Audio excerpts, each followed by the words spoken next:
Okay, good morning, everyone. Welcome to the webinar on the next California Relief Grant that we're offering called Planning for Purpose, or Planning with Purpose, I apologize. With me this morning are a couple of key presenters that are going to help us get through this next hour.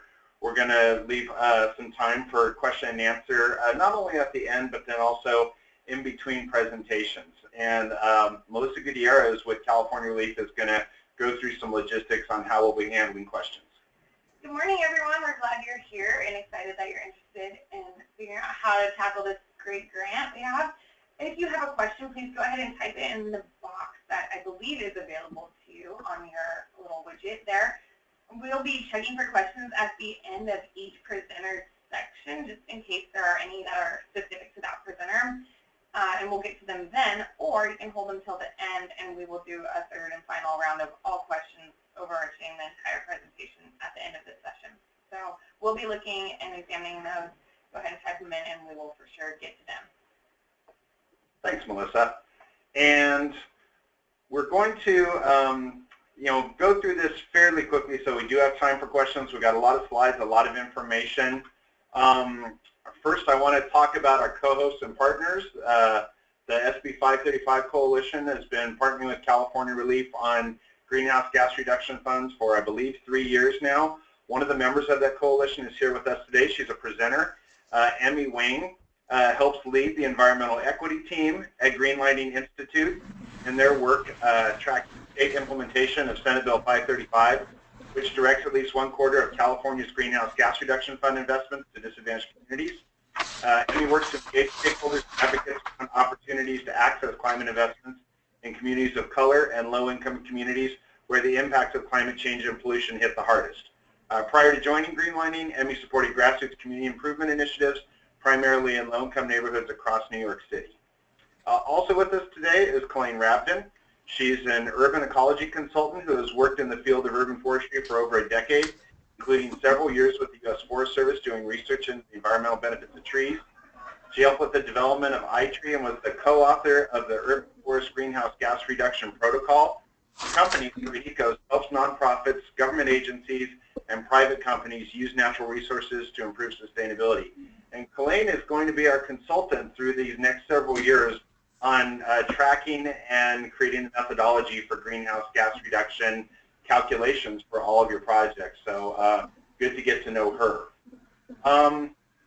So what we're here to talk about is the funds that California Relief received through a competitive grant process through CAL FIRE in 2015, almost $1 million to support several urban forestry grants that reduce GHGs. So award recipients in one of our programs, the Social Equity Tree Planting Grant Program, have already received grants earlier this year. They'll be working with us through July 2019. There were 9 recipients of those awards. We will be doing a second round of those funds at smaller amounts either later this summer or early in the fall. And today we're going to talk about the Planning with Purpose program, which has the same criteria as the Social Equity Tree Planting Grant Program. Primarily, all projects must be located in or provide benefit to a DAC. And also, all projects must contain a tree planting component, and we're going to spend a bit of time on that point in particular.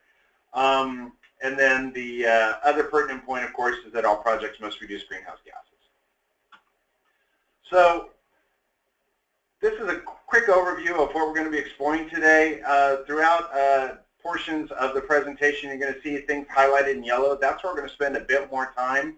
So in particular today, we're going to be focused on how we're measuring GHGs, connecting to DACs, and the eligible projects, since this is going above and beyond just tree planting. But before we get into that, I want to offer a few reminders for folks that might be interested in some other elements that are directly pertinent to what we're discussing. So the first is that there's a new program that's been established by the California Resources Agency. It's the Urban Rivers Program. It's funded out of Proposition 1, and a variety of stakeholders, including California Relief, California Urban Streams Partnership, and Conservation Strategy Group, really worked hard to get this into Proposition 1 so that we could have another avenue for urban streams and urban forests. You can see here some of the criteria. Technical assistance workshops start tomorrow in Sacramento. I believe there's 5 more scheduled throughout the state. And the thing that I really want to point out here is that eligible projects strongly support urban forestry. And when I mean strongly support urban forestry, I'm talking about of the 24 examples that are listed in the Urban Rivers Program guidelines, more than half of them are urban forestry, either supporting greenhouse gas reductions or connecting back to stormwater capture or watershed restoration. So really want to encourage folks to check this out. There's only going to be 2 rounds of these funds available, and this is going to be another great resource, especially since we don't know what's going to be happening with the CAL FIRE Urban and Community Forestry Program and the Greenhouse Gas Reduction Funds in future years, including this year. Another element that I want to focus on is the workshops that we're doing around this particular grant. We're going to be doing 3 workshops in person starting next week. Here's the dates for all of them. If you have questions or want to get involved, you can contact me. CAL FIRE's regional urban foresters will be there, so certainly encourage you to check that out and call or email me if you have additional questions. And then finally, in August, we're going to be doing a 3-day meeting workshop in Los Angeles at the Pico House. This is a joint partnership with California Relief and the California Urban Forest Council. This is going to be our annual meeting. Emmy, who's on the call today, will be on a panel with me. We've got a lot of great keynote speakers. Certainly encourage folks to come learn more about urban forestry. It's going to be a 3 full days, and we hope to see you there. So those are the plugs pertaining to elements of this project. So now we're just going to get into it. First thing that we're going to cover is eligibility. And like I said, there's, if you're talking about whether or not you're an eligible applicant, if you're on the phone, you're probably an eligible applicant. We're really focused on community benefit organizations and nonprofits. If you're a nonprofit that's not a 501c3, you can have a fiscal sponsor that's a nonprofit or a local government. Eligible costs and eligible trees, those are featured in the guidelines. Those are available on our website. I'm sure a lot of you have already downloaded it. But what we really want to focus on today is eligible projects, and this is the kind of a new element. The focus of the program, Planting with Purpose, is to bring projects outside tree planting into disadvantaged communities. We heard a lot of feedback from groups, especially in the Bay Area, Central Valley, Los Angeles, about the need to do projects that relate to community gardens. A lot of folks talking about bamboo, especially in the Bay Area, bioswales in the north, and then also in the south around Los Angeles, fruit trees. And so we wanted to capture all of that in this grant program. The grant that we submitted to CAL FIRE was for all of these projects and additional. We really want to keep this open to a variety of opportunities. Innovation is going to be a critical point of this. And so really anything that's related to green infrastructure that can be funded in the size grants that we're awarding, we want to be able to consider. What we didn't expect is that the award that we received back from CAL FIRE had this proviso that the California Air Resources Board put in, which is saying that every project must have a significant tree planting component. And the reason for that is that obviously these projects need to reduce greenhouse gases, and at this point in time, the California Air Resources Board is only going to be counting the trees that are planted in each project for purposes of sequestration. So all the ground cover, understory, bamboo, that will not be counted as your GHG reductions, so you'll need to have a significant tree planting component. And that's really what we want to focus on here today, is that there's some projects like fruit trees and urban orchards where you really won't need an additional tree planting component. Fruit trees and nut trees, some of them do a really good job sequestering GHGs, others more kind of in the moderate. But if your project is all fruit and nut trees, you're probably fine in terms of making your project competitive in this particular grant cycle. These other opportunities that I've listed up here, you're probably going to need to think about additional tree planting. If it's a community garden and it's a large community garden, you could think about surrounding it with trees. Bioswales, depending on how many trees are going into your bioswale at the beginning, that could be something where it could be standalone or you may need additional trees. But one of the things that we've done here to try to make this easier for grantees is that the grants, I believe, start at $20,000 and they go up to $60,000.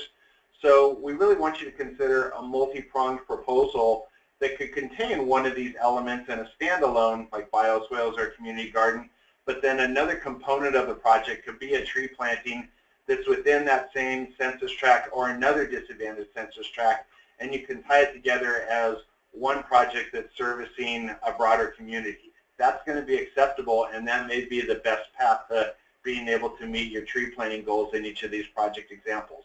So just something to consider as you're moving forward with your project. So one of the other things, meeting the match requirement. As we've stated in the guidelines, we've only got a 20% match requirement, and we are completely comfortable. In fact, we're encouraging that to be as much volunteer as possible. And the reason for that is, first, we want to be sensitive to the ability to find matching funds, especially in disadvantaged communities. If you're a new group and this is new to you, we want to try to make this as easy for you as possible in terms of getting the funds and being able to move forward with the project. But the other component here is that community volunteers are really critical to tree survivability, and bringing volunteers into the process from the communities in which the project is going to be created is really going to be able to help build a sense of stewardship and ownership for the project. And those volunteers are going to be critical in the years to come in keeping those trees alive and healthy past the 3-year minimum requirement that's attached to the grant. So that's really how we're trying to focus in on the match. We've got several grants going forward right now through our social equity tree planting, where clearly 70–80% of the match is volunteers. That is completely acceptable. It is encouraged.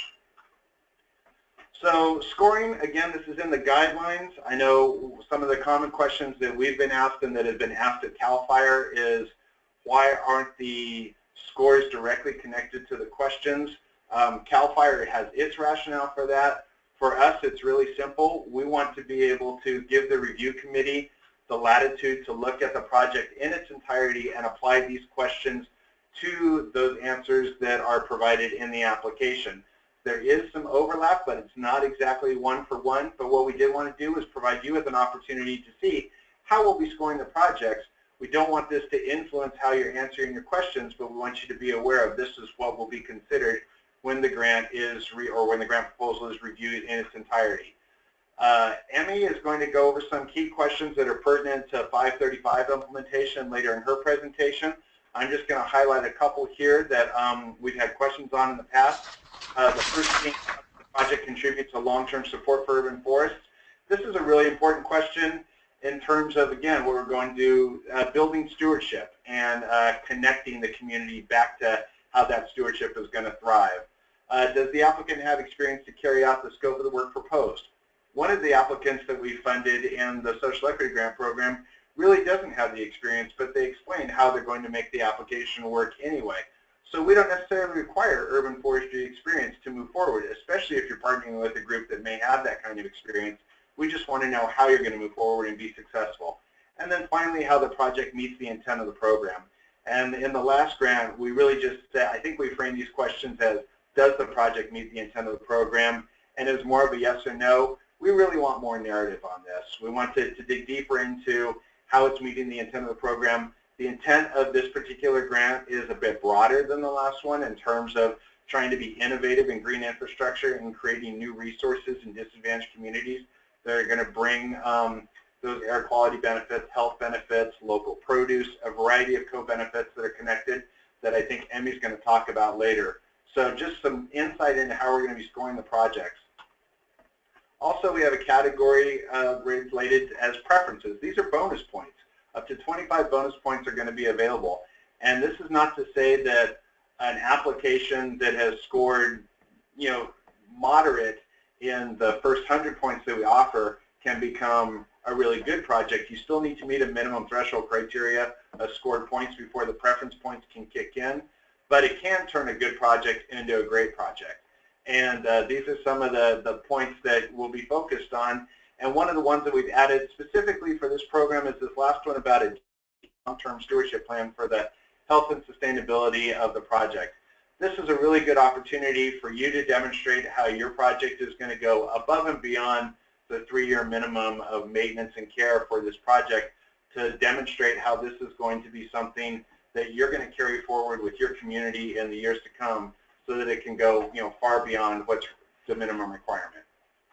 Budgeting. I think folks have probably looked at the grant guidelines and see there were some changes that we made in budgeting this year. We're allowing more costs for personnel. We've got administrative and indirect costs split up. So again, that's a way to try to help communities have more access to these funds. But what I want folks to do is be mindful of those maximums.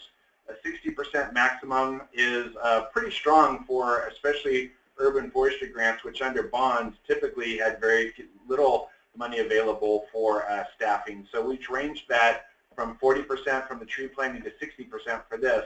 And then, of course, be realistic of your project. I think everyone is wanting to do good, demonstrate their GHG reductions, be ambitious. I know we're certainly ambitious in what we submitted to CAL FIRE, but also it's important to have realistic expectations so that when you're at the end of your grant, you're matching up, your goals, your deliverables have matched up what the expectations were at the beginning.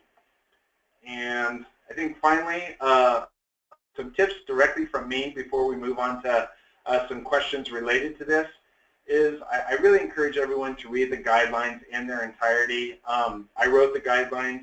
I tried to be very sparing in terms of the superfluous language that was included.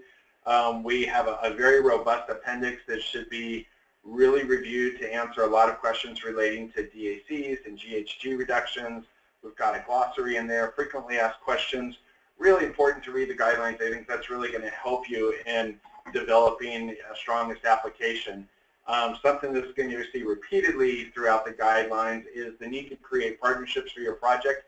And Emmy's going to talk more about this later, but I will emphasize that now. I think those are really going to demonstrate a need to try to build community around your project if you're creating partnerships in your application. And then finally, you can call me. I'm generally around and happy to talk you through any element of the application and certainly connect you to the right people that might be able to guide you, whether it's in your tree planting or questions around location, census tracts, meeting the DAC requirement. So feel free to give me a call. So I think with that, we're going to take a few questions if there are any at this time. I don't see any written questions, so we can certainly move on. We've got, like I said, a fairly ambitious agenda to move forward with. So not seeing any questions from the chat box, I think we're going to just move forward. And we're going to go old school here, turning it over to Kalaine Rafton, but I'm going to be controlling the PowerPoint. So you may hear the word next occasionally, and I'll try to sync with her as best as possible. So Kalaine, do you want to take over?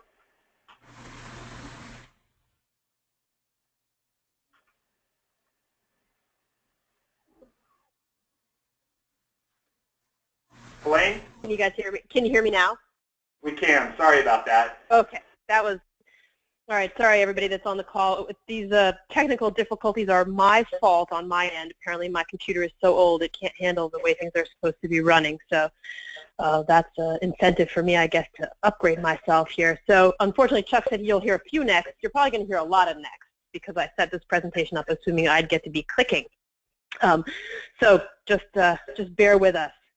And I'll dive right in. So I've got a couple of things to talk about today. The greenhouse gas side of this is really my piece of it, and Emmy's going to talk about something different. But so I'm going to focus here on helping people to understand how greenhouse gases relate to trees, so the planning side of things, and then how we'll calculate what the trees are doing in terms of greenhouse gases. And then I've got a couple of my special tips for writing a grant review. So the first thing we're going to start with is the planning side of things. And many of you have probably heard me talk about this, but I think it kind of is worth repeating over and over again because we saw a bunch of grant applications last time that I think didn't quite get the concept here. So we're going to talk about how trees reduce greenhouse gases and then how can we use that knowledge to get to a better project. And Chuck talked a little bit about how the vision for this particular grant application was to go beyond trees into a broader spectrum of urban greening. And I think we're in favor of that, and CAL FIRE is in favor of that. The problem is CAL FIRE has to report to the Air Resources Board how much what greenhouse gas reductions are being associated with all of our projects, because that's where the money is coming from. So it's all Greenhouse Gas Reduction Fund money. And the Air Resources Board is saying the only thing we're going to let you count towards greenhouse gas reductions is trees. So we're going to have to find some ways to squeeze trees into these projects in order to make them viable in the eyes of CAL FIRE, and more specifically in the eyes of the Air Resources Board. So that's what I'm going to help you with. Next, Chuck. And then we'll talk about the calculating side of things. So in the first grant with California Relief, we offered applicants the opportunity to either do the calculations themselves or to have us do the calculations for you. And there were so many struggles and challenges with you guys doing the calculations yourself. We decided to just give up on that. I'll do them all, make sure we have a level playing field, and I'll take the worry away from you on that, because a lot of people put a lot of time into it, and it's just such a slippery mess and so easy to go astray. And I think in pretty much all the cases, people had given themselves a poorer score in terms of greenhouse gases than they deserved. So we will do that for you, but there are a couple of things that I need to know in order to do those calculations, and so I'll show you how to report that kind of information, and then we'll talk really quickly about the mortality associated with projects, and then the greenhouse gas emissions from your project. So that is fuel that you might use in tree care or driving around to inspect the project and stuff like that. Next. And then lastly, as I mentioned, some grant tips and some design advice during the application process. So next. So we'll start with how trees reduce greenhouse gases. Again, for a lot of you, this is repetition, but if we absorb even more of this, I think it'll help us to design better projects. So there's two main ways. The first way is we either call it storage or sequestration, and that is trees pull carbon dioxide out of the atmosphere, and through the magic of photosynthesis, they use it to build more tree. So that's the branches, the leaves, the flowers, the trunk, the roots. All of those tree parts are composed in large part of the CO2, the greenhouse gases that the trees are pulling out of the atmosphere. So the one thing that tells us is there's a pretty direct relationship between how big your tree is and how much greenhouse gas gases it absorbs. So next. So this little flowering tree, and this is a tree in an orchard, and I know that there is a vision for some orchards in parts of community gardens in this project, but I want to say this little orchard tree over the course of its entire life will probably sequester about 1/2 a ton of greenhouse gases. Next. Whereas in contrast, this coast live oak will have sequestered 10 tons or even more, maybe as many as 20 tons over the course of its life. Next. So it takes 20 of these little orchard trees, next, to equal this live oak tree. So when you're thinking of your project, I know we're talking about community gardens and orchards and things like that here, but remember, these little trees are not going very far in the greenhouse gas capacity. And so if we can find a space for bigger trees as well, it can really make a very quick and big improvement in our greenhouse gas success. Next. So the second way that trees reduce greenhouse gases is if we plant them strategically to shade buildings, then they make the inside of the building much cooler. They reduce our need for air conditioning. They reduce our use of electricity. And that means back at the power plant, we're seeing reduced emissions from the power plant. And this sounds a little bit indirect and obscure, but in hot, dry parts of California, like the Central Valley, the value associated with shading can be equal to or even greater the value associated with sequestration. So wherever possible, if those big trees, we can plant them to shade buildings, we're going to oftentimes double the bang for our buck. Next. So here we have I'm going to talk about the same tree. Those are live oak trees. On the left, it takes 2 of these big live oak trees, next, to equal 1 live oak tree planted to shade a building. So next. So, and I should mention that when we're talking about shading buildings, we need to be the location of the tree in relationship to the building is very important. A tree on the north side of a building is not going to provide shade for that building just because of the way the sun moves in our northern hemisphere. So shade trees are the trees that are on the west, east, or south sides of the building and that are located within 60 feet. And we'll talk a little bit more about how that is relevant to our greenhouse gas calculation. So next. Again. So we want to move along the spectrum from small trees that aren't shading anything and that couldn't shade things even if they wanted to. Like this tree on the left could shade a squirrel maybe, but it obviously can't shade your house. To the trees on the right, which are big trees that are planted in a residential area in order to shade buildings. And the more we can move along that spectrum towards big trees shading buildings, the better our greenhouse gas buck will be. Next. So you might be thinking, well, my community garden, it's hard to squeeze a big tree in there. Next. This is Quesada Gardens in San Francisco. It's probably our most famous community garden, and it has an iconic, gigantic shade tree that doesn't shade the gardens themselves, of course, but provides shade and really a sense of place and beauty for this garden, anchoring the site in a way that is very special. So it definitely is a feasible combination. Next. So design advice. I am happy to help you along the way during the process to figure out how we can get the most greenhouse gas reduction into your project. So next, let's imagine that you're envisioning, this is the Francis Scott Key Elementary School. It's down the street from my house.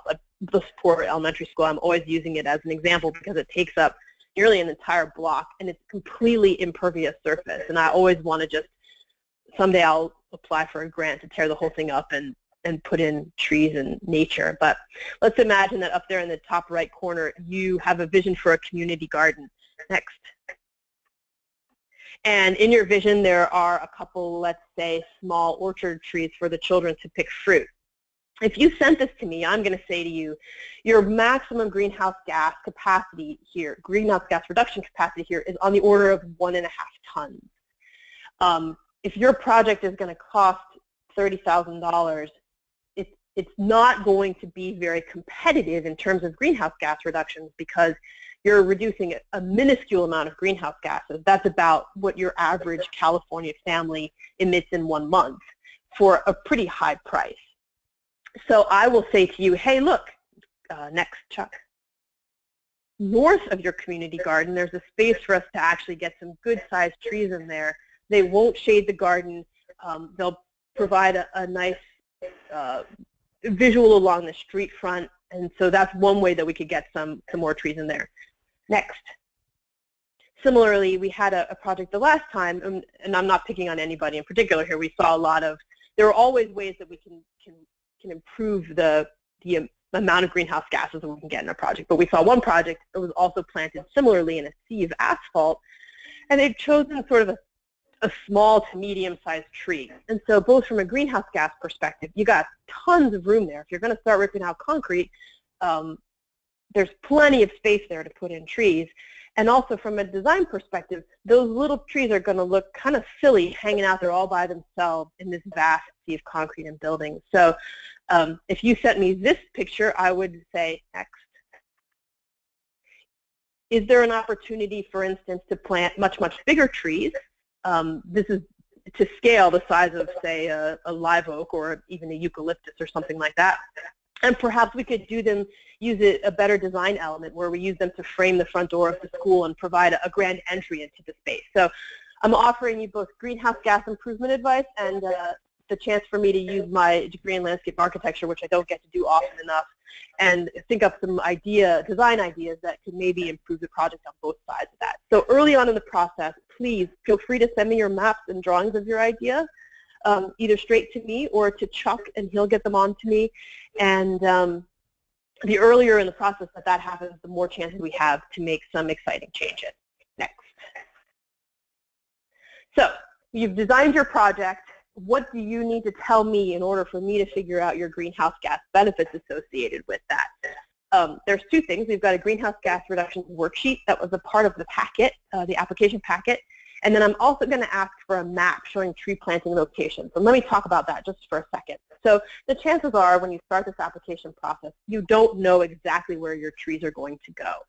So we saw, for instance, one grant where the idea was to plant trees, street trees in a residential area, and clearly they were going to have to go and meet with all of the homeowners along the way in order to find the people that were interested in having these trees. And that's not something you want to do during the application process before you know if you got the grant or not. So when I received that application, they had designated none of the trees as potentially being shade trees because they didn't know where they were going to go. But because they had included a map of the neighborhood of where they envisioned these trees to go, I was able to say, hey, look, considering the space in front of the house, between the house and the street, and the way the streets are running, just because of the way this neighborhood is laid out, every single one of these trees has to be a shade tree. There's no way that they could be planted to not be shade trees. So I was able to, in fact, double the greenhouse gas benefits of that tree just because I had an idea of where they were going. So even if you can't tell me exactly where the trees are, the more information that I get, the more I can help you to get a good grasp on what the trees are doing. So back to the first one. So Chuck, next, please.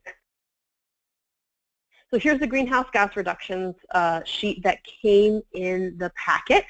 Next. I'm just going to quickly go through the pieces. So for all of the trees that you're planting, there needs to be an entry in this table. So first we need to know the species, next, and the size of planting. Now you might not necessarily know this, but you probably know we're going to try to plant 15-gallon trees, or because of the place we're planting them, we're either planting 5-gallon trees, or we're going to go up a size because we know that in this neighborhood the trees tend to do better if they're bigger. Just a general idea here is enough. Next. Then is it a shade tree or not? And so this goes back to what I mentioned when we had that picture of the giant tree over the house. In order for it to be classified as a shade tree, it needs to be on the east, west, or south sides of a building, and it needs to be within 60 feet of the building. So for as many trees as it's possible for you to figure this out in advance, tell me the direction that the tree is from the building, and then the distance in 3 categories, 0 to 20, 20 to 40, or 40 to 60. There's no need to get any more specific than that. And then next, the number of trees for which all of those things are exactly the same. So if there are 30 oak trees that are all going to be planted on the east side of the building between 20 and 40 feet, and just put the number 30 in there. There doesn't need to be one tree for every line. Next. So this is a little bit different from the last grant application.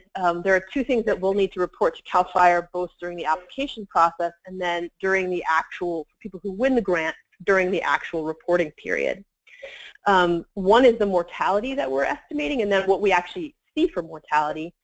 So we're going to assume a 35% mortality over the lifetime of your project. This is a number that, it's sort of the best number that we could come up with considering the existing research on trees that are well cared for and planted with intent. If you have an idea of a different value, we need some justification. So it's not enough to just say, I think we're going to get 10% mortality. The chances that you're going to get 10% mortality are very, very small. So what would count as a justifiable excuse here or justification here is my organization has been planting trees for 20 years, and over the past 20 years, our average mortality has been 10%. That would make sense. You can't just say, well, we're going to do better than we've done before, because it's hard to keep trees alive in urban situations, and we all know that. So we just like to plan for the most likely situation. Similarly, we're going to assume emissions of 8% of the total project benefit. So again, that's fuel used in chippers and augers and things that you use to lay irrigation. It's going to be the vehicle miles that you travel as staff to inspect and view the project. So truthfully, it's hard to imagine having a different number for that right up front. It's something we're going to track as the project goes on, though. So again, if you have an idea for why you're going to have a different value, explain it below. Next. And then this one I'm going to go through kind of quickly because I can see that I'm using up too much time here. But I wanted to show a visual of how it would look, how you get from your design idea into that worksheet. So here's poor Francis Scott Key Elementary School again. And in this project, my vision is to rip out a lot of concrete and plant 21 really big trees. Next. So there they are. That's where I'm going to put them. Next. So how do I add these trees to that worksheet? Well, I can see that there are 9 trees directly to the east of the building, and I measured them in Google Earth, and I found that they were in that 20 to 40 foot category. Next. Then there's another row of 6 trees that are a little bit farther to the east of the building. Next. There's 1 lone tree to the southeast of the building, 20 to 40 feet. Next. And then there are 5 trees that are too far from the building to provide any shade. So those are 5 non-shade trees. We would definitely want to enter them onto that sheet, but we'll call them non-shade trees. Next. And here's what they would look like with the worksheet filled in. Oh, I guess in my mind they were walnut trees. Okay, next.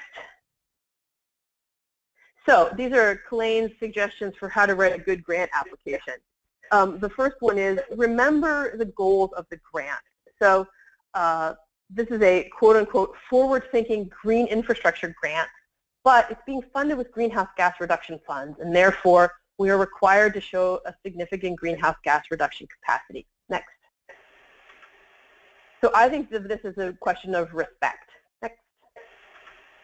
The people of California said that they wanted California to be a leader in greenhouse gas reductions.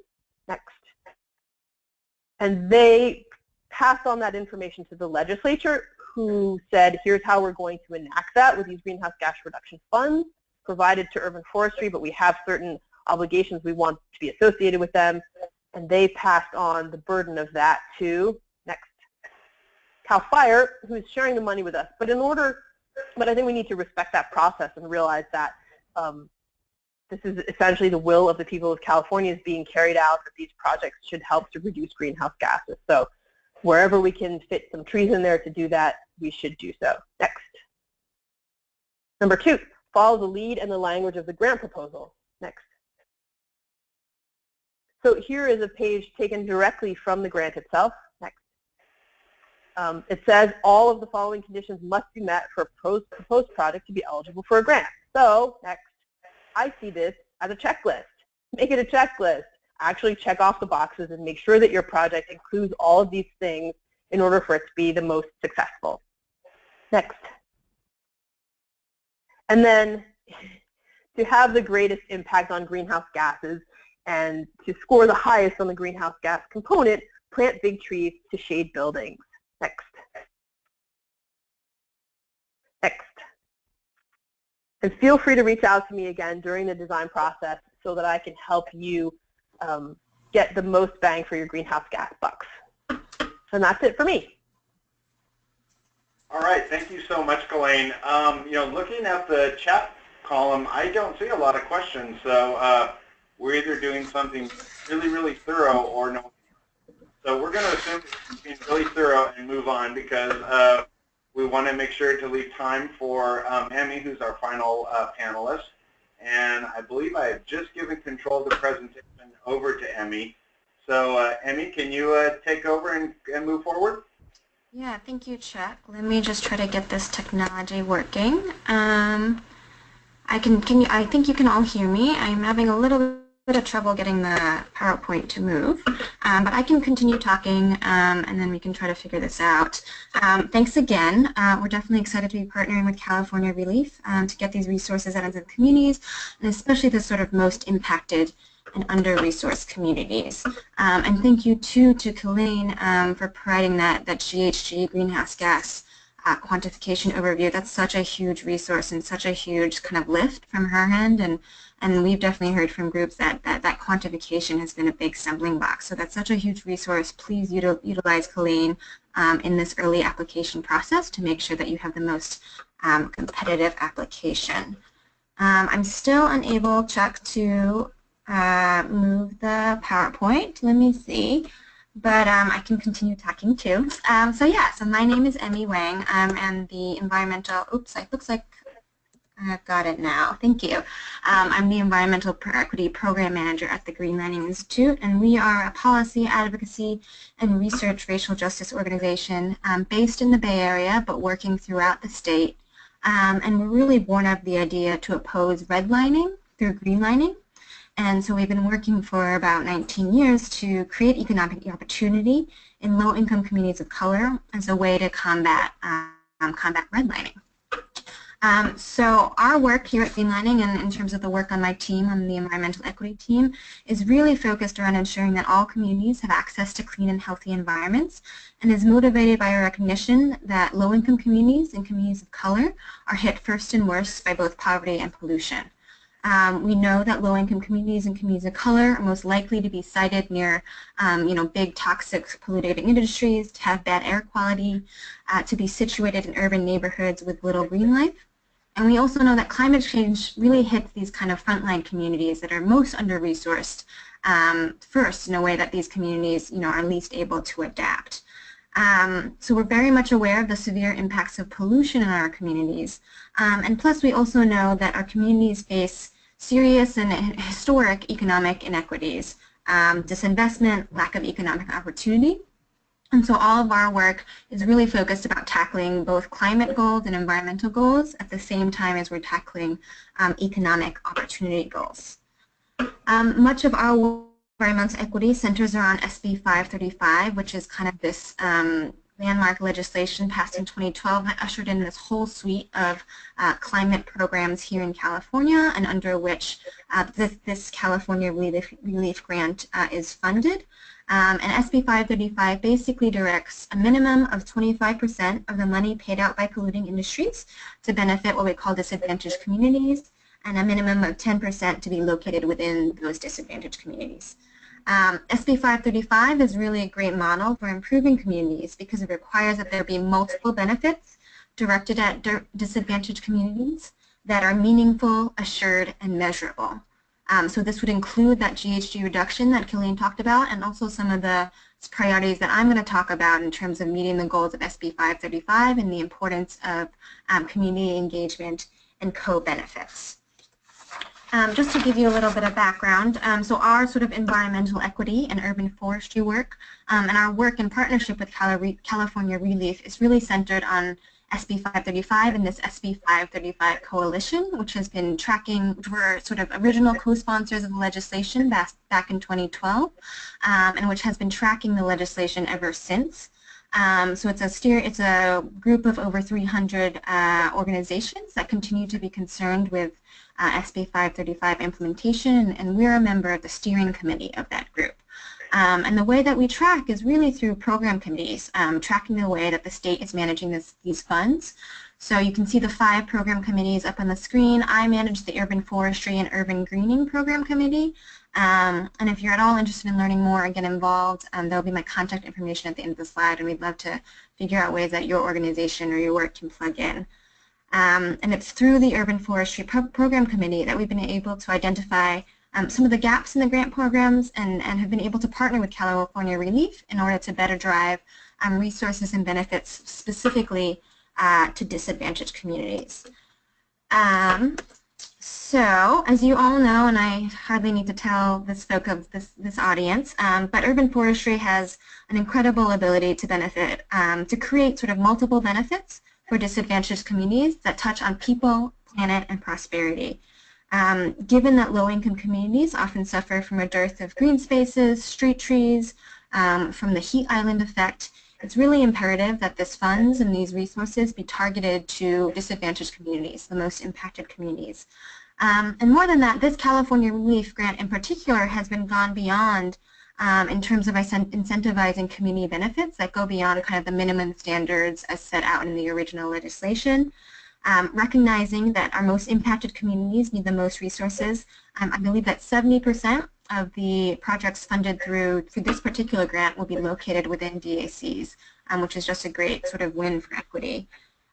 So what we're trying to do through this grant is to incentivize and create model applications and projects that can really serve as best practices, not only for just urban forestry grants, but for grants across all the program seats, and show that it's really possible to create multiple benefits through this, this one-time influx of funding and capital in a way that really creates multiple benefits for DACs and disadvantaged communities. So what I'm going to do now is focus on 3 different strategies that we think are really important to crafting a successful application and project and 3 strategies that meet the goals of SB 535. So this first one is around community engagement. And first and foremost, it's really important that the project, the urban forestry project that you take on, identify and respond to community needs. And the only way to really authentically identify those needs is for these projects to be devised out of a really authentic kind of community engagement project and for community members to be engaged.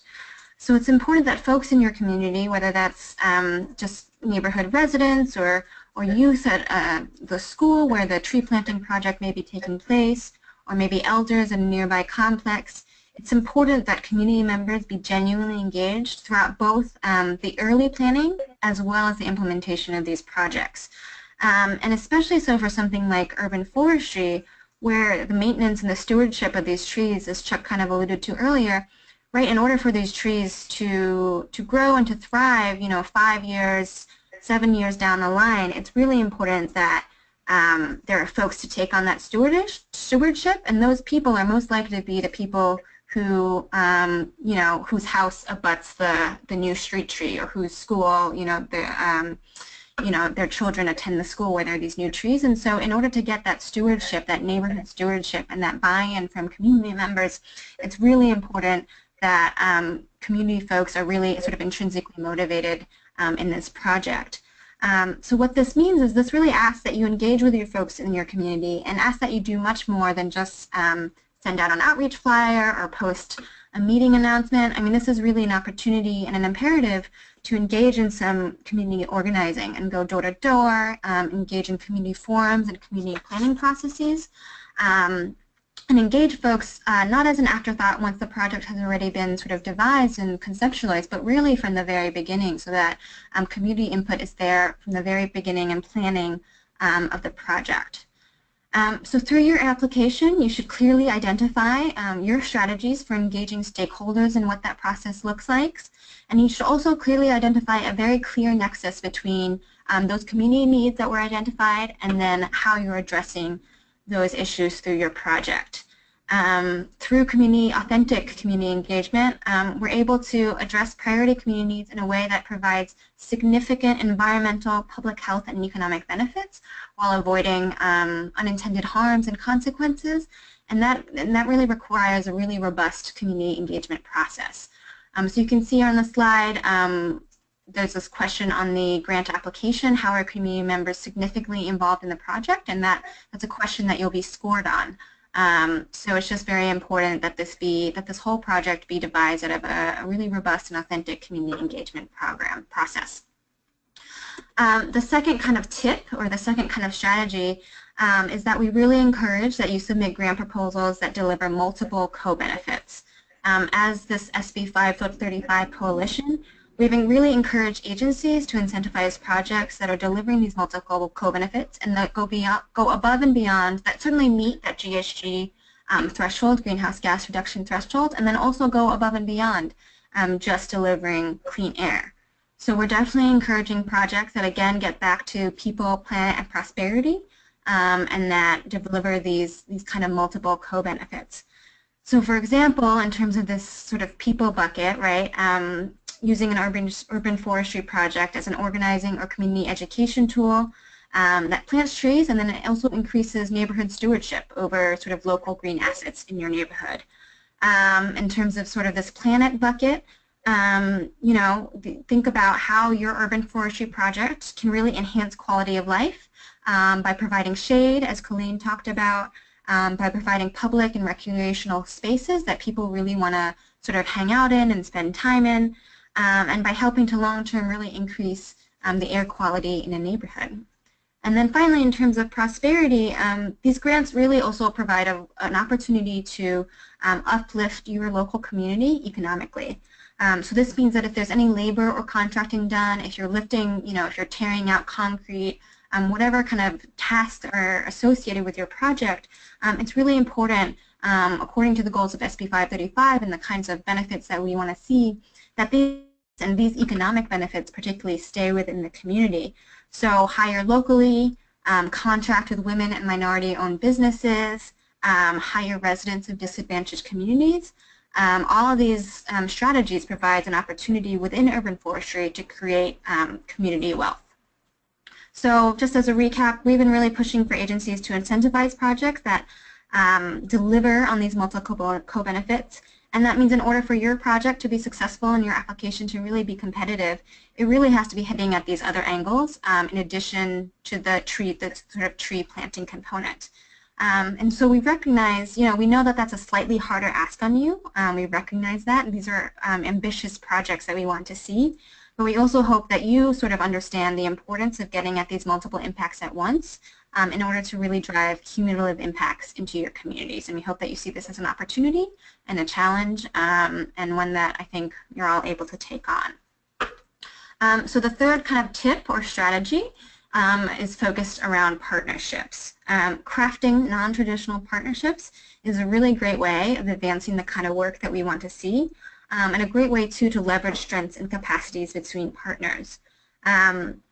We're seeing through kind of our tracking work and implementation work of SB 535 that some of the most innovative and comprehensive projects are coming from applications that build on community strengths and that encourage sort of a wide cross-section of different kinds of groups coming together for a shared outcome.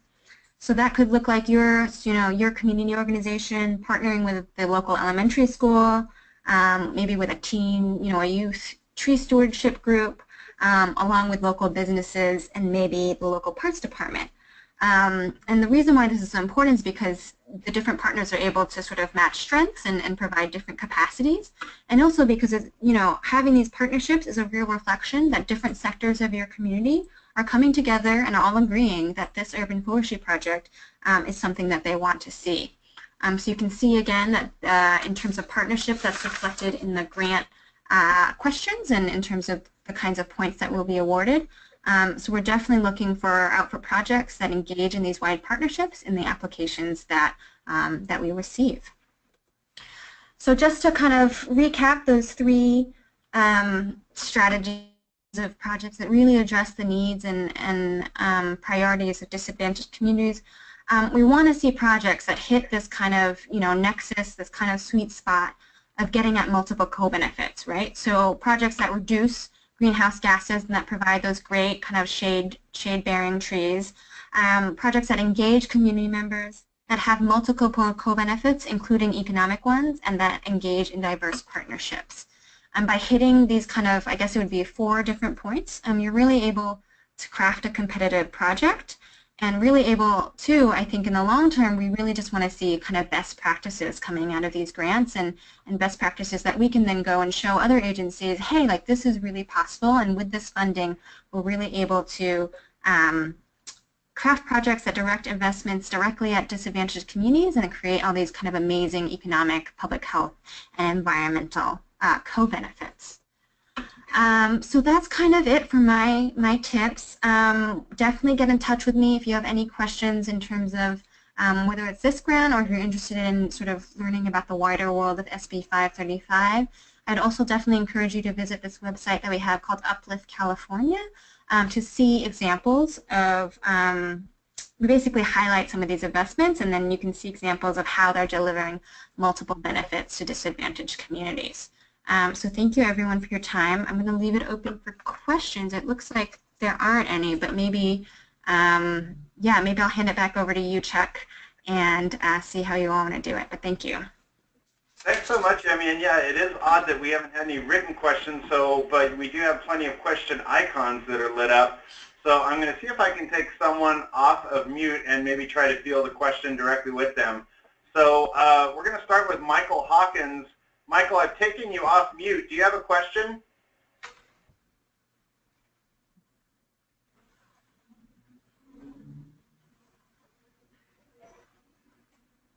Okay. All right, I'm going to try this with Peter Massey. Peter, I've taken you off mute. Do you have a question? You talking to me? Is that you, Peter? Yeah. Yeah, what's the question? The question actually related kind of back to the earlier part, but really I guess throughout. It's a very technical question, and that is that when we're looking at costs related to the labor portion, be it for planting or for pulling up asphalt or installing irrigation systems or, building structures around a community garden, does that all need to be calculated at prevailing wage?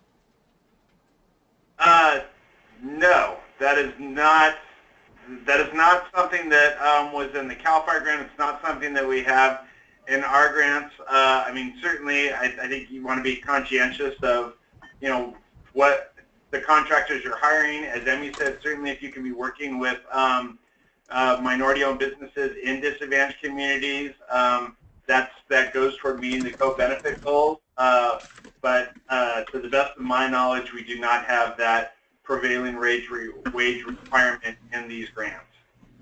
Okay, And thank you. Chuck, if I could just add briefly, thank you for your question, Peter. And Chuck, also correct me if I'm wrong, but I think we would definitely want to incentivize providing living wages and family-sustaining wages to whatever work is being created out of this project. So that leads to a higher cost for your project. I think just like in the spirit of it and then sort of the principle of it, that's something that I think, and again, Chuck, correct me if I'm wrong, but that's something that CAL FIRE would be interested in supporting, because we want to make sure that we're supporting good projects that are providing economic benefits and are not sort of shafting people. So that's my answer. Let me know if I'm incorrect on that, Chuck. No, you're totally correct. I mean, I tend to think of the prevailing wage issue more within the realm of how I work in prevailing wage, which is making sure that volunteers can do their jobs if they choose to be volunteers. So but I would absolutely agree with Emmy. I mean, we certainly want to see a living wage. Okay, I'm going to try to take Nikki Wong off mute. And Nikki, you have a question? Yes, I saw on page 13 of the grant guideline document for the first question, says that the grant period will only provide 7, I guess I just wanted a clarifying question. Is the funding that we request for tree maintenance only up to 17 months, regardless of how soon the trees are planted within the 3-year grant period? But you can certainly craft your grant to be longer than that. Okay. We wanted to have that minimum amount, but I mean, if you turned in an application that was, let's just say, parts of community garden, parts of tree planting, and you plan to have that entire aspect of it done within 6 months, and then the rest of the time on the grant is going to be for maintenance, that's fine. You just need to allow for that in your budgeting so that you're budgeting in enough time to for personnel and indirect costs and other costs to take care of those trees. And then, of course, you still need to have your education component as well.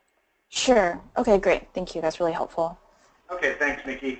I'm going to scroll down next to, we're going to give Michael, your mic is open, so you can give that a shot if you're still on. And then we're going to try Leo with Common Vision. Leo, can you hear us? Do you have a question? Yeah, absolutely, Chuck, and thank you for a great webinar. Wondering if, in the case of tree fruit, GHG savings from substitute produce will be allowed in the GHG counts. I'm sorry, can you repeat that question, Leo? Yeah, wondering if in the case of tree fruits, I know all our GHG benefits have to come from trees specifically, so I'm imagining community garden generated substitute produce would not be allowed, but would tree fruit produce be allowed to be counted towards GHG savings? Oh, I see what you're saying. No. No, we actually built that into our application. We had we did not have vehicle miles traveled as part of our application, but we did have food miles traveled as part of the application, and we were still awarded the application, but the Air Resources Board said that was not going to work in terms of their calculations for reductions. So sorry, Leo, we tried that argument ourselves. Okay, we're going to, looks like Melissa Iger put her hand up, Tree Foundation of Kern. Melissa? Hi, good morning. Thanks for, this is a great webinar, but I would like to know if it'll be available that I can share it with people I want to partner with. Yeah, Melissa is telling me it will be available. Do we have a ballpark of when it'll be up on our website? Today. Check back later this afternoon on our website. Oh, perfect. Thanks so much. Thanks for doing this for us. Yeah, thank you, Melissa. Okay, I'm going to continue down. Looks like Kathleen, and I'm not going to try to butcher your last name, Kathleen, so I'm just going to take you off mute. What's your question?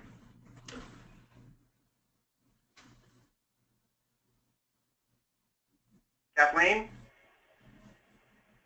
Okay, we're going to leave Kathleen open. We're going to try Jesse Brown at Earth Team. Jesse, do you have a question? Okay. Oh yeah, can you hear me? Yeah, Jesse, what's your question? Hey Chuck, thanks for the great webinar. We were just curious if recipients from the Social Equity Tree Planting Grant would be eligible. Good question.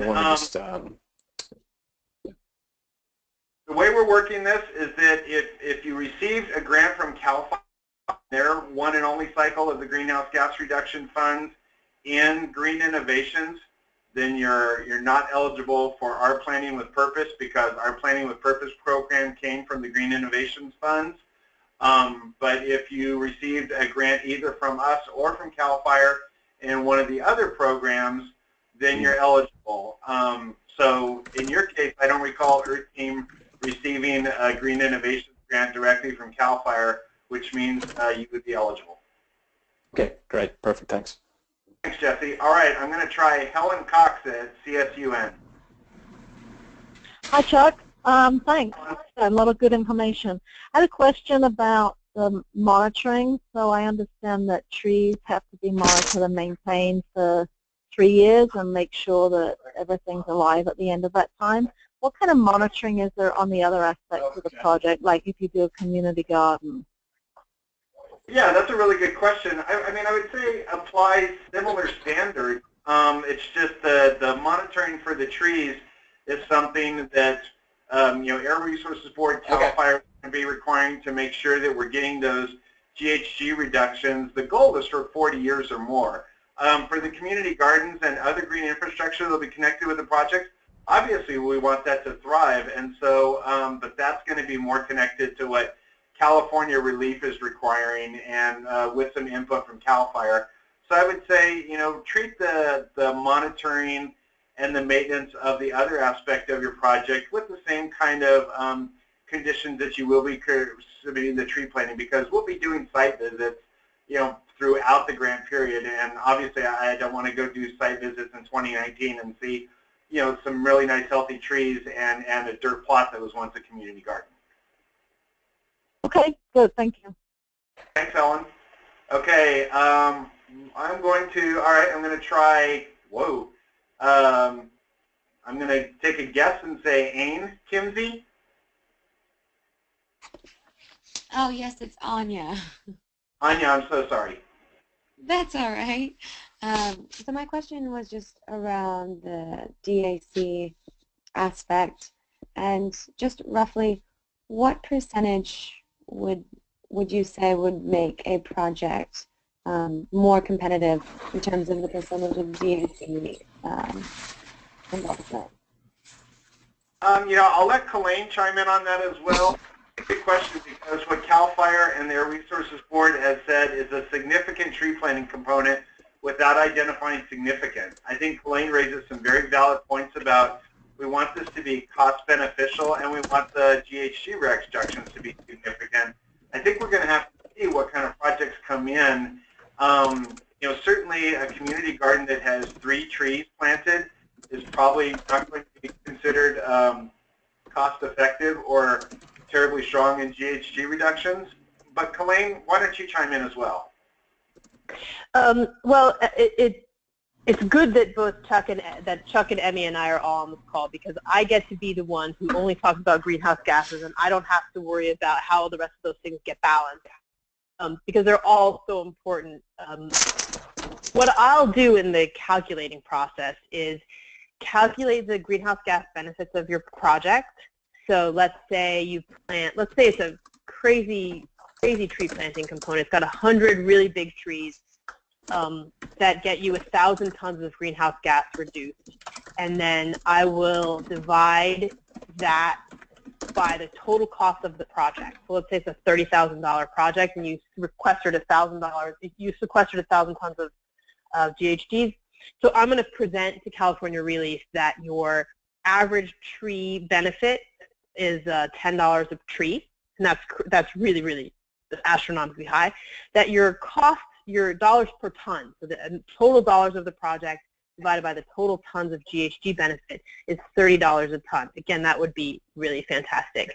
And then California Relief will that as one of the factors that they use to make a decision. So what I'm going to tell you is that my number outside of this particular grant, where I think a tree project should be, is somewhere around $100 a ton. I'm just going to go on a tiny digression here and say there are a lot of ways that we can reduce greenhouse gases in the atmosphere. We can build fancy systems for dairy farmers that capture the methane from cow poop. We can replace diesel school buses with electric school buses. We can put in solar panels. And the problem for trees is that they're almost never the most cost-effective method.